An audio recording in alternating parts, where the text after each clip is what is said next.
do you know, really know, if you're driving too fast? It's time to wage arbitrary Tuesday war on crap drivers and talk about margins of safety.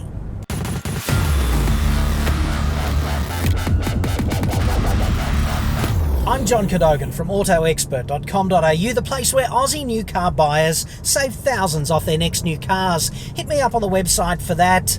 Now, on this issue of travelling too fast, how would you know? It's pretty easy if you ask our genius regulators here in Australia. They will tell you it's simply a matter of adhering to the speed limit. And I'd suggest, respectfully, that that's bullshit. It's far more complex than that, and there are glaring anomalies in all speed limit zones that I can think of. Anyway, wouldn't it be smarter, more logical, rational, and also safer to predicate your travelling speed on the stopping distance that you can see in front of you? So, to give you a simplistic example, you can stop a car, if you mean it, from 60 k's an hour in about 20 metres. That's if the conditions are okay and you know what you're doing. So if you can only see 15 metres worth of road in front, don't you think that it might be a little too fast right now to be doing 60? That's a lot smarter. So as you approach curves that you can't see around and crests that you cannot see over, wouldn't it be a good idea to think about, well, what is the stopping distance available to me here? And what is the sight distance available to me here? And if the sight distance is not enough for you to stop the car in, then it's really simple. You're driving too fast. And that brings me to margins of safety. We don't think enough about margins of safety. The simplest margins of safety that you need to consider are linear.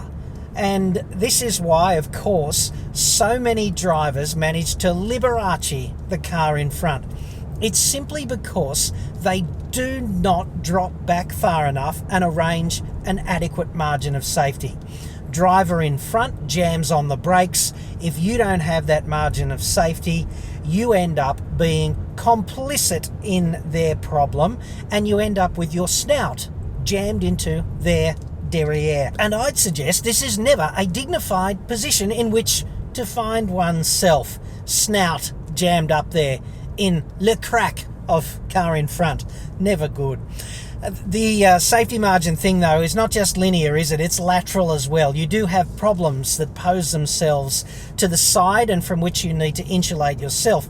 Take vulnerable road users, for example. You get your pedestrian, your cyclist at the side. How hard is it really to give that dude over there a wide berth? You just indicate, you move to the side, and you become A, more ethically balanced driver, and B, you serve your own best interest as well, because trust me, if you hit a pedestrian or a cyclist and they are badly injured and you did not do all you can to mitigate the risk, then you will be, in the ultimate words of Gunnery Sergeant Hartman, in a world of shit. So you could serve your own best interests and theirs just by moving to the side.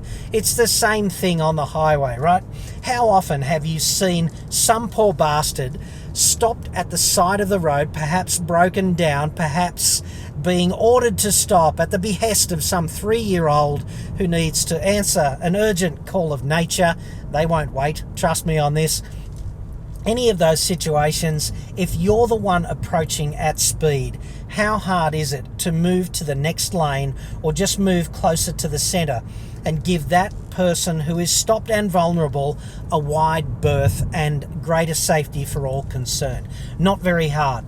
The other classic place where these lateral margins of safety really matter is at intersections, which are really interesting places because 50% of all road trauma occurs at intersections and in other locations where lines of traffic cross one another.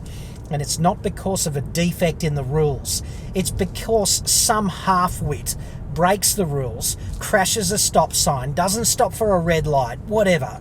And then some other half-wit fails to acknowledge the risk that this might happen and just goes straight through on the green or something, or on the presumption that everyone else will acknowledge their give way obligations, and they have the world's biggest bad crash. Someone gets terribly injured and it's the worst day of your life. And all you've got to do to take this risk off the table and slash the risk of becoming another grim statistic by 50% is just look both ways on approach to an intersection. I mean, how hard is it really?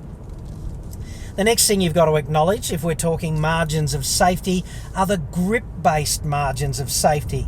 See, I always think it's a miracle that you can throw a car around so violently side to side, and yet those 4 rubber contact patches are in fact very small. And this is because of some grossly unacknowledged work done by really smart engineers who work in the tyre industry. But if you're a decent driver and you know how to throw a car around, you can generate 1 G of grip off those tyres. And it can be lateral G or it can be linear G under brakes. But here's the news flash there. It cannot be both at the same time. So if you're a highly skilled driver, you know, you're driving around a bend and you think, I'll have a bit of fun here. I'll just exploit all of the grip potential of these tyres and I will drive as hard as I can around this bend.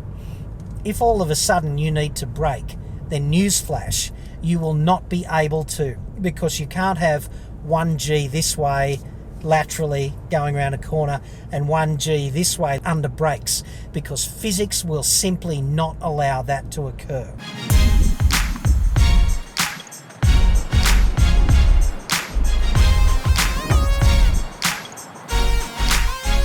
There is this wholly worrying aspect of the human condition. The psychologists call it risk homeostasis, and it works like this. Let's say you buy a car with all the advanced safety features, like lane departure warning. That could motivate you just briefly to look down, and send that text message, which you should never do. And that's because as humans, we are all wired to accept a level of risk in our lives that makes us kind of comfortable. And you've really got to guard against this, because the best systems, the safest ones, are the ones with the highest level of systematic protections and the highest levels of human safeguards. That's a smart car paying attention with a driver to match. So you've got to tell yourself, if your hands are on the wheel, you've got one core responsibility, and it's not getting to that meeting on time or seeing how fast you can steam around that corner. That responsibility is the management of risk and the maintenance of acceptable margins of safety. Anyway, I have detained you for long enough this Tuesday. Go forth and inoculate some crap driver in your life with this new information, and I'll have some more safe driving stuff for you on Tuesday next week. I'm John Cadogan. Thanks for watching.